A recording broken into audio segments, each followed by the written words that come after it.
Everyone, very warm welcome to all of you. आज हम लोग डिस्कस करते हैं remaining questions of 2010। So start करते हैं।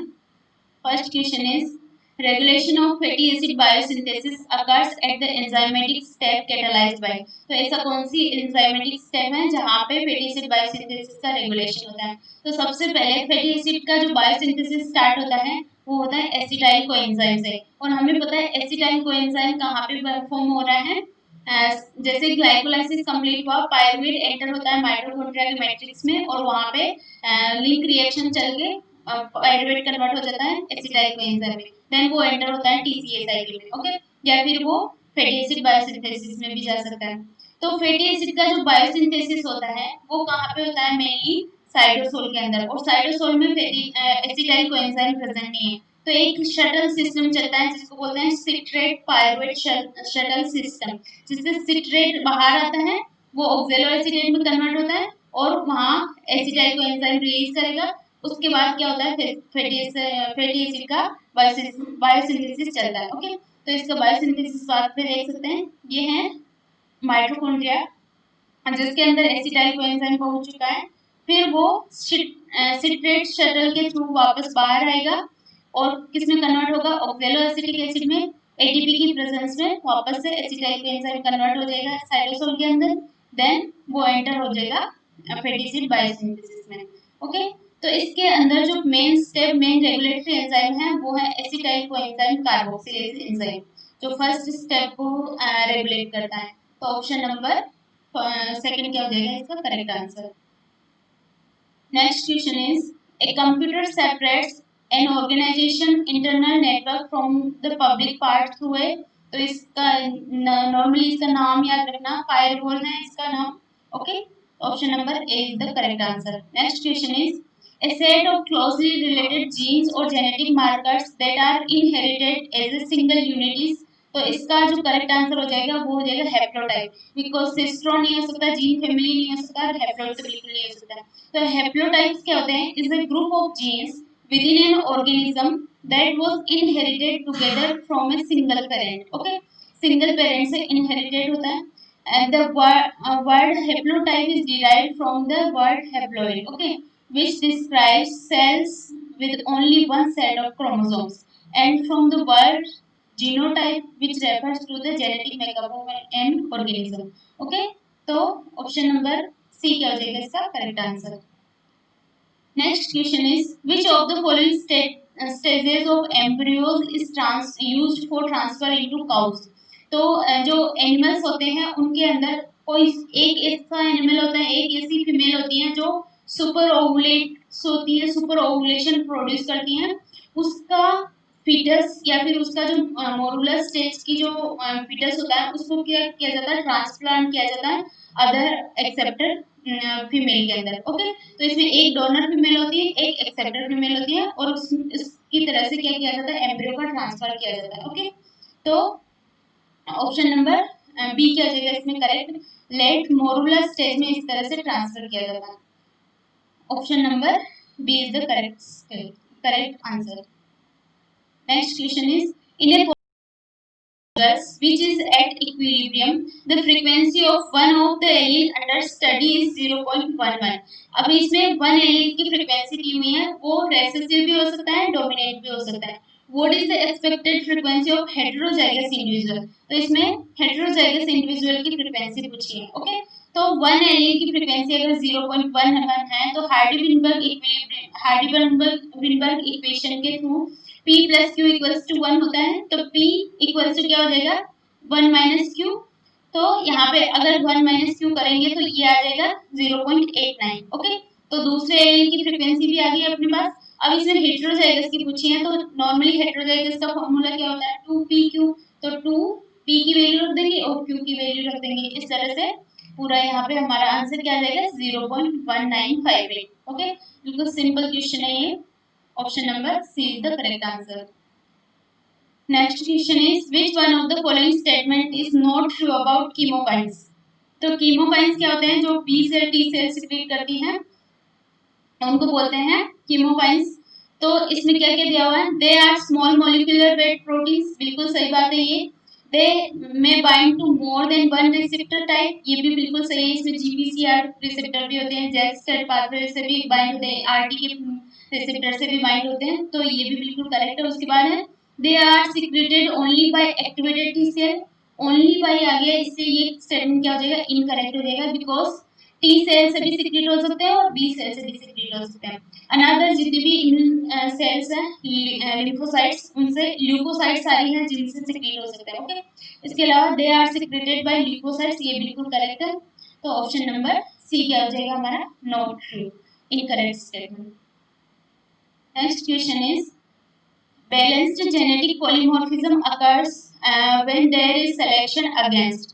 तो जब हम लोग सिलेक्शन देखते हैं अलग अलग टाइप से, जैसे स्टेबलाइजिंग सिलेक्शन होता है, डिस्ट्रक्टिव सिलेक्शन होता है, डायरेक्शनल सिलेक्शन होता है इवोल्यूशन के अंदर, तो बैलेंस्ड सिलेक्शन किस टाइप का होता है, जेनेटिक पॉलीमॉर्फिज्म क्या होता है, is a situation in which two different version of a gene are maintained in a population of organisms because individuals carrying both versions are better able to survive than those who have two copies of either version of alone। जैसे sickle cell anaemia का हम लोग example ले, तो African population के अंदर जो 40% ऐसी पॉपुलेशन है जो सिकल सेल रहती है और मलेरिया की क्या होती है, रेजिस्टेंस होती है। ओके, तो उनके अंदर क्या प्रेजेंट होता है, बैलेंस सिलेक्शन प्रेजेंट होता है। इस तरह से अलग अलग टाइप के सिलेक्शन होते हैं, like stabilising selection, balanced selection एक स्टेबलाइजिंग सिलेक्शन के पार्ट है।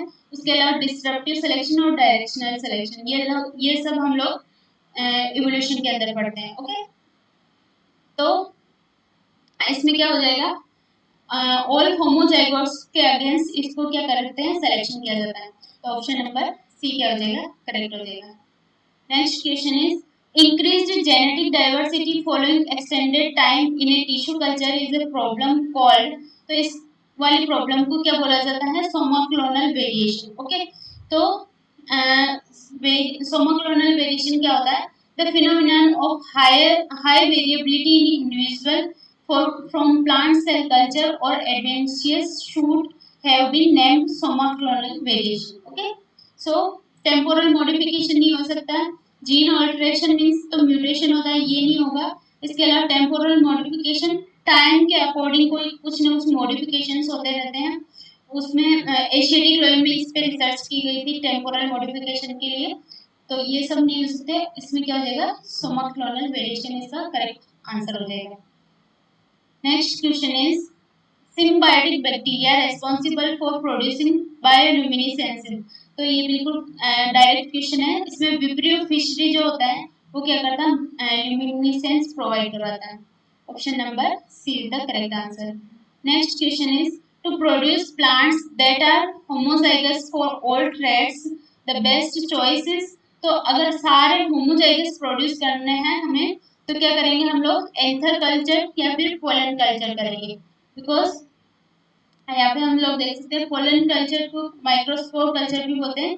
Is the technique in which haploid plants are obtained from isolated pollen grains, while in anther culture those are obtained from pollens by placing anther on a suitable synthetic culture medium. Okay, तो इसका correct answer क्या हो जाएगा, option number C. Callus culture और cell suspension culture, इसमें batch culture और ये होता है, ये नहीं हो सकता इसका। तो होमोजाइगस अगर प्रोड्यूस करना है तो हमारी सबसे बेस्ट चॉइस क्या होनी चाहिए, एंथर कल्चर या फिर pollen culture. Next question is independently folded functional unit of A protein is called है। तो independently functional folded functional unit जो होती है प्रोटीन्स के अंदर, उसको बोला जाता है डोमेन। ओके, और इसके अलावा प्रोटीन का ही कुछ पार्ट होता है अलग अलग, उसको क्या बोलते हैं, मोटिव। ओके, तो मोटिव और डोमेन के बारे में काफी ज्यादा क्वेश्चन पूछे जाते हैं, गेट में भी इस टाइप के क्वेश्चन पूछे जाते हैं।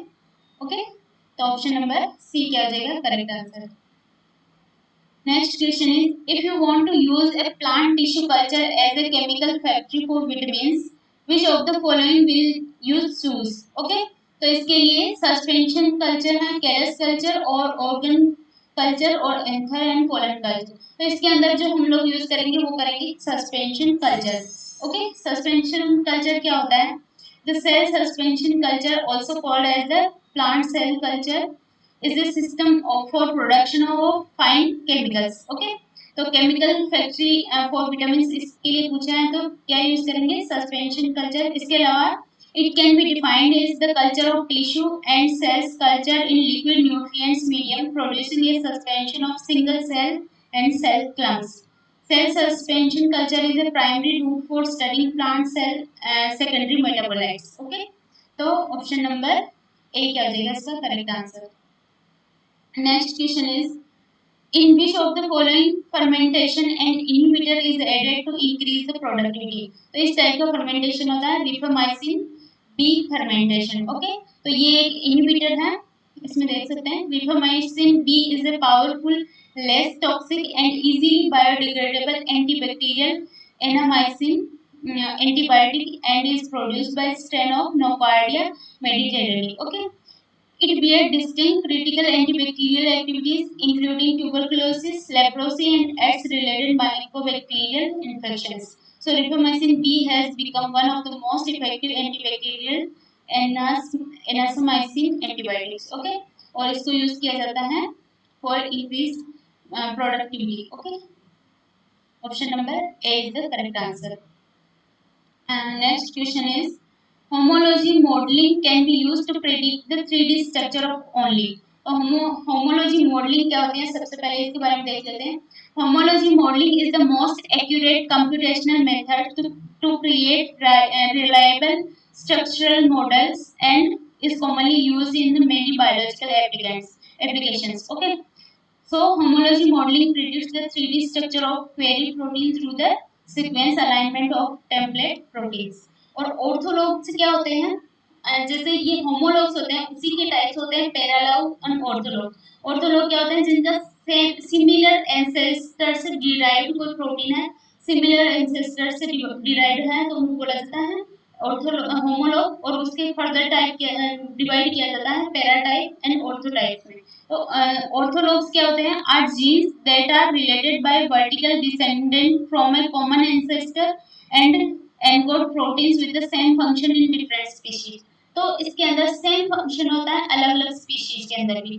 Bye contrast paralog are homologous gene that have evolved by duplication and code for protein with similar but not identical function। तो पैरालॉग के अंदर फंक्शन सिमिलर नहीं होता है लेकिन ऑर्थोलॉग के अंदर सिमिलर फंक्शन होता है लेकिन डिफरेंट स्पीशीज के अंदर होता है। ओके, तो होमोलॉजी मॉडलिंग जो यूज की जाती है वो ओनली ऑर्थोलॉग्स के लिए यूज की जाती है। जो डिफरेंट स्पीशीज वाले होते हैं लेकिन सेम फंक्शन शो करते हैं, ऐसी प्रोटीन्स के लिए यूज की जाती है orthologs, sorry homology modelling. Okay, और जीनोलॉग क्या होते हैं, xenologs is type of ortholog where the homologous sequence are found in different species because horizontal gene transfer। तो ऑर्थोलॉग में हम लोग देख रहे थे वर्टिकल जीन ट्रांसफर की वजह से वो प्रोटीन्स आ रही थी, इसमें क्या होगा, हॉरिजॉन्टल जीन ट्रांसफर की वजह से सिमिलरिटी आएगी। ओके, तो ऑप्शन नंबर बी क्या जाएगा इसका करेक्ट आंसर होगा। Next question is a mapping method for identifying markers linked to a trait or our interest in a natural population is called। तो इसको बोला जाता है एसोसिएशन मैपिंग। ओके, तो एसोसिएशन मैपिंग क्या होता है, सबसे पहले देखते हैं लिंकेज मैप। लिंकेज मैप हमें पता ही है, इसमें क्या होता है, is a table for species और experimental population that shows the position of its known genes or genetic markers related to each other in terms of recombination frequency rather than a specific physical distance along each chromosome। Okay, तो chromosome पे जो alleles present रहते हैं उनके बीच में कितना distance है। Okay, उसके अलावा एसोसिएशन मैपिंग क्या होता है, also known as linkage disequilibrium mapping बोला जाता है इसको। is a method of mapping quantitative trait loci that takes advantages of historic linkage disequilibrium to link phenotypes। okay, observable phenotypes का मतलब हमें पता है observable characteristic to genotype। okay, over uncovering genetic associations। तो इसमें क्या आ जाएगा, एसोसिएशन मैपिंग इसका करेक्ट आंसर है। फिलाडेल्फिया क्रोमोसोम इज, तो फिलाडेल्फिया क्रोमोसोम क्या है, एक टाइप का जेनेटिक एब्रिविएशन है जिसके अंदर क्रोमोसोमल एब्रिविएशन है जिसमें जो रेसिप्रोकल ट्रांसलोकेशन जो होता है, ट्रांसलोकेशन का मींस मतलब क्या होता है एक क्रोमोसोम का कुछ पार्ट दूसरे क्रोमोसोम में जाके ट्रांसलोकेट हो जाए तो उसको बोला जाता है ट्रांसलोकेशन। और रेसिप्रोकल ट्रांसलोकेशन मींस एक क्रोमोसोम दूसरे क्रोमोसोम के इंटरचेंज होंगे, थोड़ा सा पार्ट उसका इसमें आएगा, थोड़ा सा उसका इसमें जाएगा।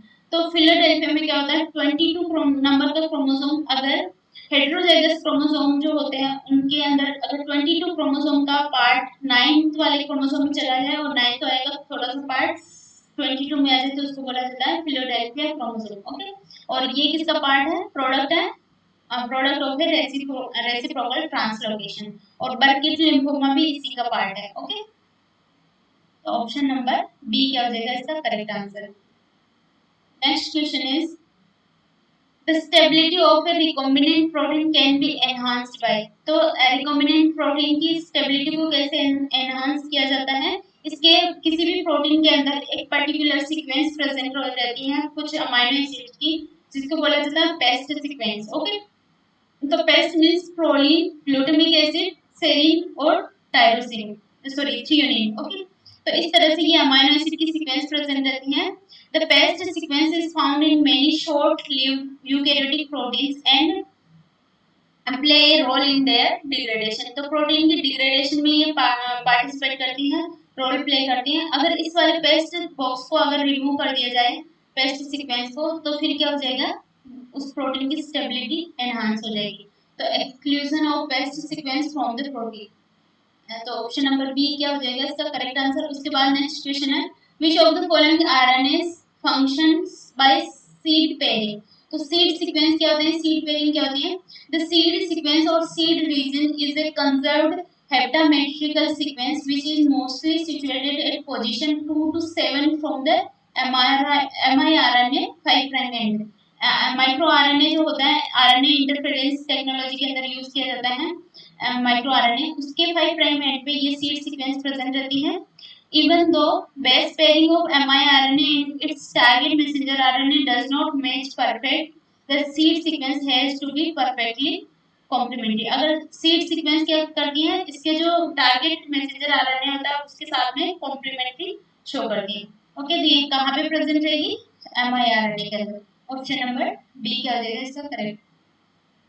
Next question is if an X-linked recessive disorder is in Hardy-Weinberg equilibrium and the incidence in males is 1 in 100, males के अंदर 1 in 100 है X linked recessive disorder. Okay, then the expected incidence of affected homozygous females would be. तो इसमें क्या पूछा, homozygous females के बारे में पूछा है।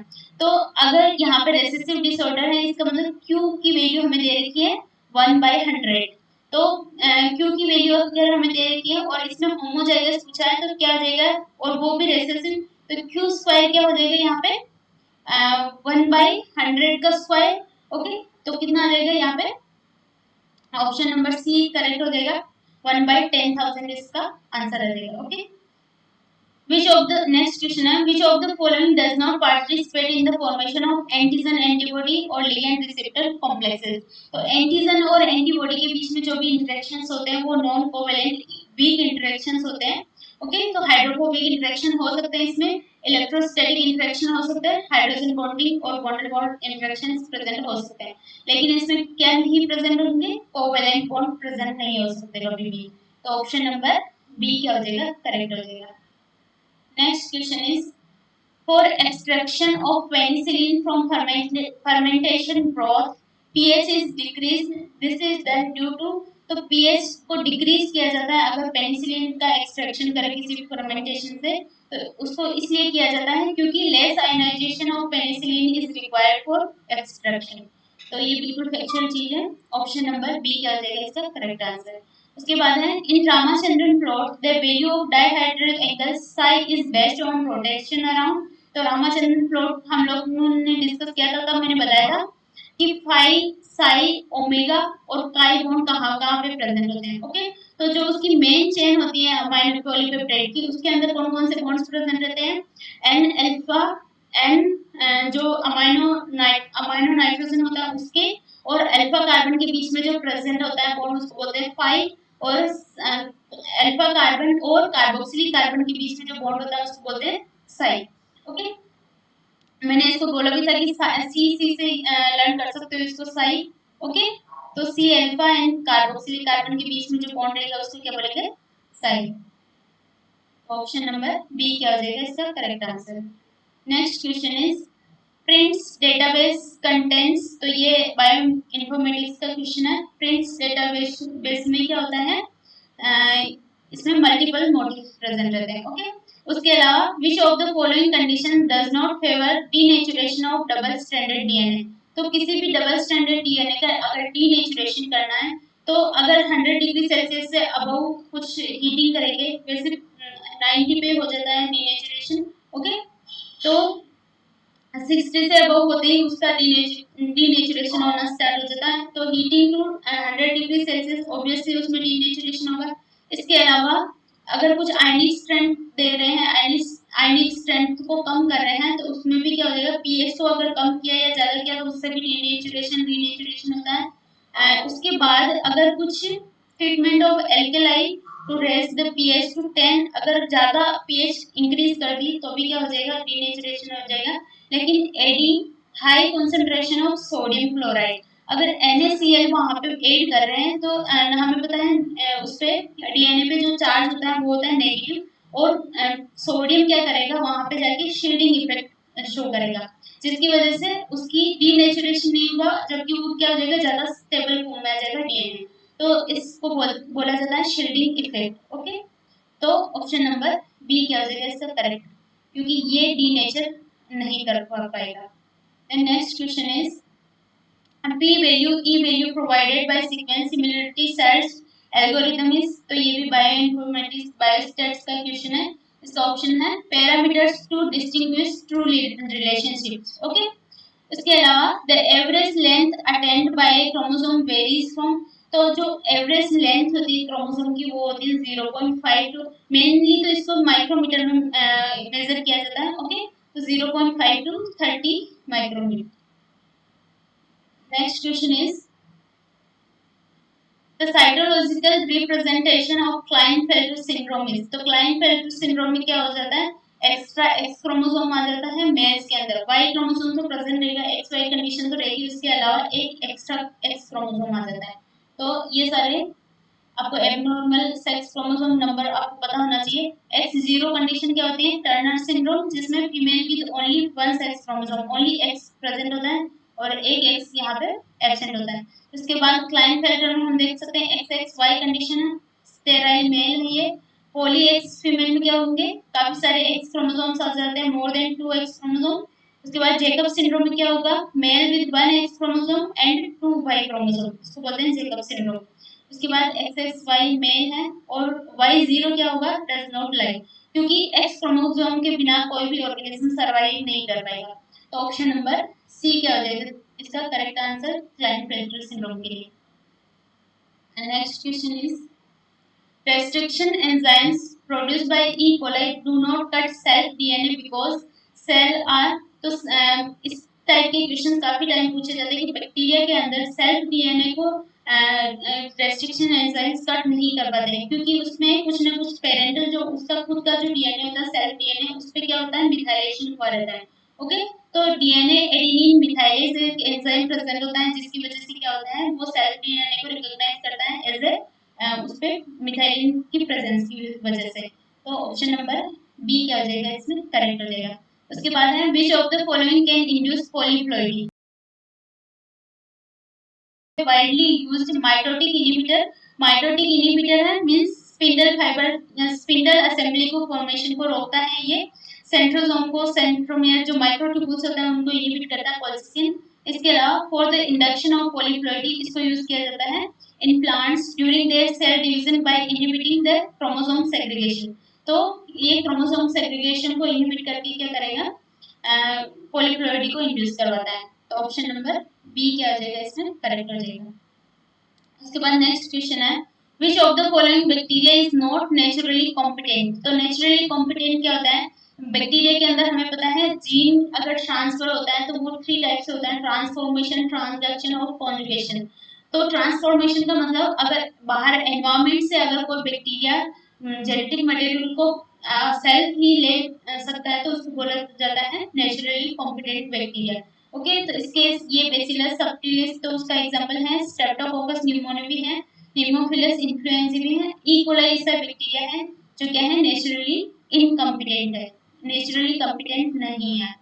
उसके बाद naturally competent bacteria actively pull DNA fragments from their environment into their cells. Okay, these fragments provide nucleotides, but high similarity with the chromosome also allows them to change the cell's genotype by homologous recombination, a process called natural transformation. तो option number B क्या हो जाएगा इसका correct. E coli के अंदर ऐसी property present नहीं होती।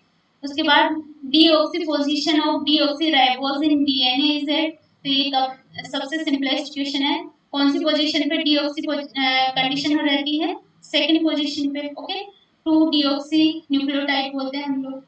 ऑप्शन नंबर सी क्या हो जाएगा करेक्ट। उसके बाद है the enzyme used in solid sequence technology, तो सॉलिड सीक्वेंस क्या होता है, sequence oligonucleotide ligation and detection, इस टाइप की ये एक नेक्स्ट जनरेशन सीक्वेंसिंग का ही पार्ट होता है सॉलिड सीक्वेंसिंग। तो इसमें नाम से पता चल रहा है ligation and detection, it means कोई ना कोई डीएनए लाइगेज यहाँ पे वर्क करेगा। ऑप्शन नंबर सी क्या हो जाएगा इसका करेक्ट आंसर। उसके बाद है which of the following non coding RNS is involve in RNA editing, तो गाइड आरएनए इस टाइप का आरएनए होता है जो नॉन कोडिंग आरएनए होता है लेकिन फिर भी आरएनए एडिटिंग करवाता है। ओके, तो ऑप्शन नंबर सी क्या हो जाएगा इसका correct answer. Next question is which of the following methods help to analyze energy architecture of proteins using 3D structure and thereby evaluating the quality of protein structure, तो इसके लिए क्या use किया जाता है, इसमें ये यूज किया जाता है प्रोजा सेकंड। ओके, तो प्रोटीन स्ट्रक्चर एनालिसिस, इसको क्या बोला जाता है प्रोटीन स्ट्रक्चर एनालिसिस सेकंड, तो ऑप्शन नंबर फर्स्ट क्या हो जाएगा करेक्ट हो जाएगा। उसके बाद है in an experimental condition in vitro translation of repeating sequence of CAA produced 3 polypeptides, ये repeatedly sequence present है CAA CAA CAA इस टाइप से, वो 3 polypeptides को प्रोड्यूस कर रही हैं जिसमें फर्स्ट है polyglutamic, polyasparagine और polythreonine। ओके, तो if the codon for glutamine and threonine are glutamine का codon है CAA and threonine का है ACA respectively, what will be the codon for asparagine, तो इस टाइप के क्वेश्चन काफी सिंपल होते हैं। इसमें अगर हम लोग देखें तो इस टाइप से CAA CAA सीक्वेंस प्रेजेंट है और CAA को कोड कौन कर रहा है ग्लूटामाइन, तो इसमें कितनी पॉसिबिलिटी हो सकती है, एक तो हो सकता है CAA, इसके अलावा एक हो सकता है AAC और एक क्या हो सकता है यहाँ पे, अगर यहाँ पे वापस से CAA आएगा एक हो जाएगा ACA। ओके, इस तरह से देख सकते हैं CAA उसके बाद AAC और फिर ACA। ओके, तो ACA तो आ गया, CAA भी आ गया, तो क्या बचा है यहाँ पे AAC। ओके, तो एस्पेरेजिन को कौन कोड करेगा AAC, option number A is the correct answer. Okay, next question is which of the following statement about prions protein is incorrect, तो prions क्या होते हैं जो misfolded protein होती है जिसको डिग्रेड करवाते हैं, या फिर misfolded protein जो प्रोटीएजेस के रेजिस्टेंस हो जाती है डिग्रेड नहीं हो पाती है तो काफी सारी डिजीज कोज करवाते हैं, उनको बोलते हैं prions। ओके ओके, तो उसमें देखते हैं prions का के अंदर कौन कौन सी प्रॉपर्टीज प्रेजेंट है और कौन सी प्रॉपर्टी प्रेजेंट नहीं है। तो prion proteins from cross beta filaments prions proteins form cross beta filaments, ये बिल्कुल सही है, क्रॉस बीटा फिलामेंट्स प्रेजेंट होते हैं उसके अंदर। Prions proteins are heat resistant, ये भी बिल्कुल करेक्ट है, हीट और प्रोटीएजेस के रेजिस्टेंस हो जाती है वो प्रोटीन। उसके बाद प्रायन प्रोटीन्स आर प्रोटीएजेस सेंसिटिव, तो सेंसिटिव नहीं होगा, यहाँ पे क्या आना चाहिए रेजिस्टेंस आना चाहिए था। उसके बाद prion proteins can convert the normally folded prion protein to pathological form, तो pathological form में कन्वर्ट कर देती है, ये भी बिल्कुल करेक्ट है, तो ऑप्शन नंबर सी क्या हो जाएगा इसका करेक्ट आंसर। उसके बाद नेक्स्ट क्वेश्चन है which of the following transgenic crops occupy the largest area in the world, तो ये जनरल नॉलेज का क्वेश्चन है। इसमें हर्बिसाइड टॉलरेंस सोयाबीन जो होता है वो क्या होता है सबसे ज्यादा ट्रांसजेनिक क्रॉप ऑक्यूपाई करती है इन द वर्ल्ड। तो ऑप्शन नंबर ए क्या हो जाएगा, इसका करेक्ट आंसर हो जाएगा। उसके बाद नेक्स्ट क्वेश्चन है आरटीपीसीआर रिएक्शन सीक्वेंसली यूजेस। तो आरटीपीसीआर के अंदर, आरटीपीसीआर का मतलब क्या होता है, reverse transcriptase polymerase chain reaction. तो इसमें क्या यूज किया जाता है, पहले डीएनए से सीडीएनए बनाएंगे, तो RNA dependent DNA polymerase use करेंगे। ओके, उसके बाद उसको एम्प्लीफिकेशन के लिए टेक डीएनए पॉलीमरेज यूज करेंगे, तो वो होगा डीएनए डिपेंडेंट डीएनए पॉलीमरेज। तो ये दोनों फर्स्ट ऑप्शन ही इसका करेक्ट है, ऑप्शन नंबर ए क्या हो जाएगा करेक्ट। उसके बाद है in order to develop iron rich rice which of the following genes was used for creating genetically modified plants। तो आयरन रिच अगर कोई क्रॉप डेवलप करनी है, okay, iron rich rice develop करने हैं, तो उसके लिए क्या यूज करेंगे, फेरिटीन यूज करेंगे बिल्कुल, फाइटिक एसिड भी यूज करेंगे। उसके बाद ट्रांसफेरिन यूज नहीं करेंगे। ट्रांसफेरिन क्या है, आयरन को ट्रांसपोर्ट करवाने वाली प्रोटीन है, तो इसका कोई यूज नहीं है। लेकिन फाइटिक एसिड और फेरिटीन क्या है, आयरन बाउंडिंग प्रोटीन है। तो ऑप्शन नंबर सी क्या रहेगा, इन दोनों, ये दोनों यूज करेंगे आयरन रिच राइस के लिए। Okay, next question is viable seed can be produced without fertilization of the egg in a process called। तो इसको बोला जाता है एपोमिक्सिस। एपोमिक्सिस क्या होता है, is an asexual reproduction that occurs without fertilization and not involving meiosis। meiosis involve नहीं होता है इसमें। one example of apomixis is the apomictic parthenogenesis। okay, it is one in which the egg cell is produced through mitosis। it then develops directly into the embryo without the prior fertilization। okay, तो parthenogenesis क्या होता है, जिसके without fertilisation अगर egg cell किसी embryo में convert हो रही है, तो उसको क्या बोला जाता है, पार्थेनोजेनेसिस। लेकिन एपोमिक्सिस में एग सेल भी एम्ब्रियो में कन्वर्ट हो सकती है और कोई स्पर्म सेल भी एम्ब्रियो में कन्वर्ट हो सकती है। ओके, तो और इसके अलावा एपोस्पोरी क्या होता है, apospory is the development of two an gametophytes without meiosis and spores from vegetative or non-reproductive cells of the sporophytes। तो ऑप्शन नंबर बी क्या हो जाएगा, इसका करेक्ट हो जाएगा।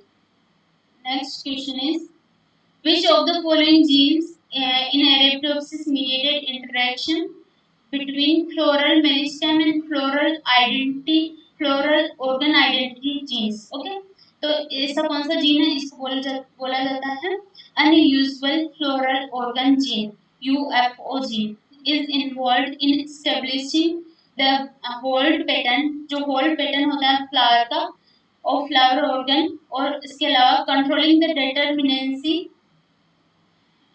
determinacy of floral meristem। okay, the activating the apetella 3 and pistillata gene required for petal and stamen identity।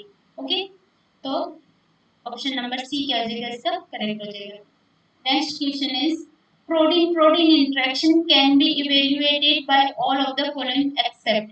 तो protein protein interaction के लिए कौन कौन सी टेक्निक्स यूज करते हैं हम लोग, फार वेस्टर्न ब्लोटिंग यूज करेंगे बिल्कुल, उसके अलावा yeast two hybrid system use करेंगे, को इम्यूनो प्रेसिपिटेशन भी यूज करते हैं। लेकिन क्रोमेटिन इम्यूनो प्रेसिपिटेशन जो चिप ऐसे होता है, वो किसके लिए यूज किया जाता है, प्रोटीन और डीएनए के इंटरेक्शन को आइडेंटिफाई करने के लिए इन वीवो कंडीशन में। ओके, तो ऑप्शन नंबर बी क्या हो जाएगा, इसमें इनकरेक्ट हो जाएगा। इसके अलावा है लियाज आर क्लासिफाइड एज। तो ये लिया जो प्रोटीन होती है डोरमेंट स्टेज को रेजिस्ट करने के लिए एब्सिसिक एसिड के अंदर प्रेजेंट रहती है लिया प्रोटीन। ओके, और इसका जो रोल होता है सीड स्टोरेज प्रोटीन की तरह वर्क करती है। Are proteins that accumulate significantly in the developing seed. जो डेवलपिंग सीड होता है उसको डेजिकेशन टॉलरेंस के लिए लिया प्रोटीन होती है। Okay, developing seed whose main function is to act as a storage reserve for nitrogen, carbon and sulfur। These proteins are rapidly mobilized during seed germination and serve as the major source of reduced nitrogen for the growing seedlings। okay, तो option number first क्या हो जाएगा, इसका second क्या हो जाएगा, seed storage protein की तरह वर्क करती है। ऑप्शन नंबर बी क्या है, इसका करेक्ट आंसर है। Next question is engineering plants using chitinase gene leads to the development of। तो ऐसा कौन सा प्लांट है जिसके अंदर chitinase gene यूज किया जाता है, और वो किसके रेजिस्टेंस होता है, उसको बोलते हैं ब्रूचिड रेजिस्टेंस। तो ब्रूचिड एक टाइप का बीटल होता है जिसकी इंटेस्टाइन के अंदर क्या प्रेजेंट होता है, काइटिन प्रेजेंट होता है। तो ऐसे प्लांट्स रेडी किए जाते हैं जिसकी वजह से अगर वो काइटिनेस, जिनके अंदर क्या प्रेजेंट रहता है, काइटिनेस एंजाइम, अगर वो उनको फीड करेगा, उनको ईट करेगा वो जो भी बीटल, तो क्या हो जाएगा, उसकी डेथ हो जाएगी, क्योंकि उसकी इंटेस्टाइन में क्या प्रेजेंट है, काइटिन प्रेजेंट होगा। तो ऑप्शन नंबर बी क्या हो जाएगा इसका correct answer. Next question is glyphosate resistance gene box is isolated from. तो ये कहाँ से आइसोलेट किया जाता है, एक आर्को एक्रोमोबैक्टर स्पीशीज से यूज लिया जाता है। ओके, इसके अलावा ग्लाइफोसेट क्या है, एक हेर्बिसाइड रेजिस्टेंस जीन है। इसके अलावा the gene responsible for dwarfing character in rice, तो इस जीन का नाम याद रखना है आपको, डीजियोफुजीन जीन। ओके, डीजियोफुजीन इसका नाम है। इसके अलावा है if you were to use E. coli DNA polymerase instead of Taq polymerase in a classical PCR reaction, you will have to। तो अगर टेक डीएनए पॉलीमरेज की जगह पे ई कोलाई का डीएनए पॉलीमरेज यूज किया जाता है, तो वो हर एक साइकिल के पीसीआर की जितनी भी साइकिल होती है उसके अंदर वो डिग्रेड हो जाता है, बिकॉज पीसीआर के अंदर जो टेम्परेचर होता है वो काफी ज्यादा हाई होता है। तो टेक डीएनए पॉलीमरेज तो क्या होता है, टेम्परेचर को रेजिस्ट कर सकता है, काफी ज्यादा हाई टेम्परेचर को भी। तो इसमें क्या होगा, add fresh enzyme after each denaturation step. तो जितनी भी डीनेचुरेशन स्टेप होगी उसके जस्ट बाद वापस से एक नया फ्रेश एंजाइम उसमें यूज ऐड करना पड़ेगा। तो ऑप्शन नंबर ए क्या हो जाएगा इसका करेक्ट आंसर। तो ये सारे क्वेश्चंस थे डीबीटी जेआरएफ के 2010 में पूछे हुए। अब थोड़े बहुत और क्वेश्चंस बचे हुए हैं, उनको भी हम लोग जल्दी जल्दी ही डिस्कस करेंगे। Okay, so I hope you like this video. Thank you so much for watching. Thank you.